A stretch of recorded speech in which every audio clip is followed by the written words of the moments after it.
But ये जो Russian foreign minister ने भारत के हवाले से बात की है कि it's a great power, national interest को देखता है लेकिन अंडर प्रेशर है। It means they are targeting the Americans कि आप इंडिया पे बहुत प्रेशर डाल रहे हो लेकिन इंडिया खड़ा हुआ है। अमेरिका अब उस तरह से उतना पावरफुल नहीं रहा है जितना कुछ साल पहले था। इस वक्त दुनिया की जियोपॉलिटिक्स एक बहुत ही इंटरेस्टिंग पॉइंट पर पहुंच चुकी है। अगर अमेरिका समझता है कि हिंदुस्तान सब कुछ छोड़ के उनके गोद में छलांग मार के बैठ जाएगा, वो गलत है। अमेरिकन के लिए प्रॉब्लम है।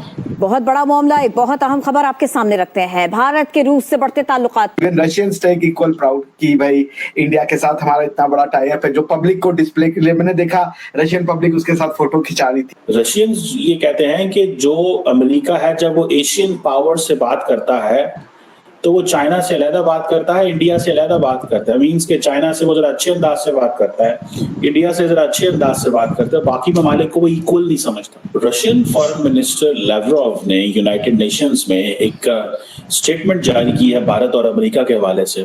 उस स्टेटमेंट में वो ये कहते हैं कि इंडिया एक ग्रेट पावर है, अपने नेशनल इंटरेस्ट को सबसे पहले रखता है।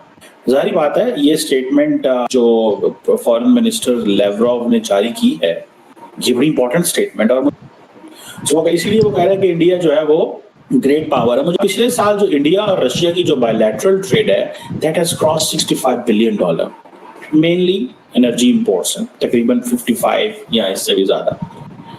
इंडिया की 1.4 बिलियन आबादी है, 1400 मिलियन लोग हैं, 1400 मिलियन। अमेरिका की वो 300 मिलियन है। आप क्या समझते हैं 1400 मिलियन की आबादी को तेल नहीं चाहिए, डीजल नहीं चाहिए, एनर्जी नहीं चाहिए, कहाँ से पूरी करनी है? क्या आपको लगता है कि is India like France, is India like Germany, is India like Belgium? छोटा मुल्क है। इंडिया की आबादी कोई 10 मिलियन है, 20 मिलियन है, 15 मिलियन है, 50 मिलियन है, 1400 मिलियन है भाई। कहाँ 1400 मिलियन आबादी का इंटरेस्ट और कहाँ पे 50 million, 30 million, 10 million, 60 million, 70 million आबादी के मुल्कों का interest. So Americans in frustration pressurising India at the lower level. बहुत सारे लोगों का कहना यह है कि जो रिसेंट प्राइम मिनिस्टर मोदी का जो विजिट था, this is symbolism. Yes, this is symbolism. The level of the comfort Modi and Putin have, look at 16-17 meetings उन्होंने की हैं। उन 16-17 मीटिंग्स में ऐसे आपको नहीं लगा कि इतना लेवल कंफर्ट होगा? और माजी देखें तो आप क्या समझते हैं कि ये कोई मजाक चीज है?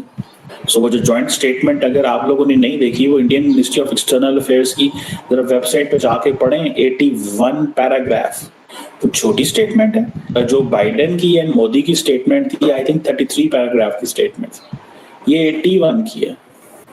उनको तो अच्छा वाला टाइम लगा होगा ये पढ़ते हुए कि इंडिया रशिया क्या सोच रहे हैं। ये जो स्टेटमेंट है फॉरेन मिनिस्टर लेवरोव की कि India is a great power, they are giving him a push कि पायन खलोते रहो, टेंशन ना लो, असी तोड़े नाल। मैं तो इसको ऐसे देखता हूँ कि बाइडेन अगर चला जाता है, ट्रम्प आ जाता है, तो हो सकता है सारे का सारा कुछ चीजें नॉर्मल हो जाएं। लेकिन अमेरिकन जो हैं वो उन्होंने एक चीज देख ली है कि वहां पे हमें क्योस नजर आ रहा है, हमें अमेरिका में क्योस नजर आ रहा है, और वो जारी बात है chaos will travel to the rest of the world, वो बाकी जगहों पे भी ट्रैवल करेगा। बट ये जो रशियन फॉरेन मिनिस्टर ने भारत के हवाले से बात की है कि it's a great power, national interest को देखता है लेकिन अंडर प्रेशर है। It means they are targeting the Americans कि आप इंडिया पे बहुत प्रेशर डाल रहे हो लेकिन इंडिया खड़ा हुआ है। Even Russians take equal proud कि भाई इंडिया के साथ हमारा इतना बड़ा टाई अप है, जो पब्लिक को डिस्प्ले के लिए मैंने देखा रशियन पब्लिक उसके साथ फोटो खिंचा रही थी, तो it was a good moment. India एक बहुत बड़ी डेमोक्रेसी है और अगर इंडिया आपके साथ यहाँ पे खड़ी होती है तो एक बहुत बड़ा लेजिटिमेसी होता है। तो मोदी जी इसी बात को दिखाने आ रहे हैं कि ये जो वेस्टर्न एक ब्लॉक था जिसने की सैंक्शन लगाने की कोशिश की, जो अभी भी सैंक्शन लगा रहा है, और जो लेजिटिमेसी है व्लादिमीर पुतिन साहब की, उस पर भी बहुत बड़ा क्वेश्चन मार्क था। और अगर मोदी जी आते हैं तो ये सारा कुछ एक तरीके से लेजिटिमाइज हो जाता है, क्योंकि इंडिया वर्ल्ड दुनिया का सेकेंड लार्जेस्ट डेमोक्रेसी है, फंक्शनिंग डेमोक्रेसी है, ओल्डेस्ट डेमोक्रेसी है। बिकॉज मैं नहीं मानता कि सिर्फ US oldest democracy, the true oldest democracy on the face of earth is India.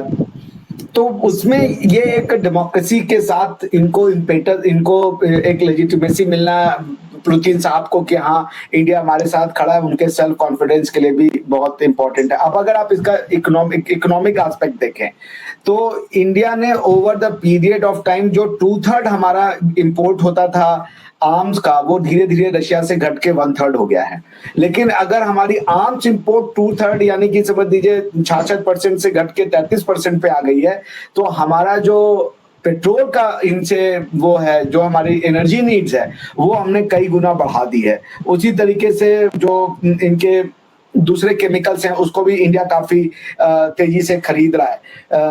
और अगर आप रशिया को देखें तो रशिया का जो रिलायंस है हमारी फार्मास्यूटिकल इंडस्ट्री पे, वो बहुत ज्यादा है। रशिया ने सखलान 2 में जो इंडियन पेट्रोलियम कंपनीज है उनको बोला आप आइए और अपने वो ड्रिलिंग मशीन्स और ये सब लगाइए to explore the possibility of oil and all that. So it's a huge message global. आप देख लें, जियो पॉलिटिकली देख लें, जियो इकोनॉमिकली देख लें, ये दोनों तरीके से इट्स अ ह्यूज मैसेज जो मोदी जी आ रहे हैं कि वी स्टैंड बाय पुतिन। और हम इंडिया जो है वो रशियन फ्रेंडशिप को काफी वैल्यू देता है, और इसलिए भी क्योंकि चाइना को भी हमें ये मैसेज देना है, चाइना को भी ये मैसेज आना चाहिए कि in this tough time we stand by with Russia. और चाइना ये नहीं, चाइना जो रशिया को ये भड़काता था कि ये तो अमेरिकन के साथ चले जाएंगे, ये तो वेस्टर्न ब्लॉक वाले हैं, डेमोक्रेसी वाले हैं, तो आज रशिया को भी ये मैसेज मिल गया कि India will stand by with Moscow.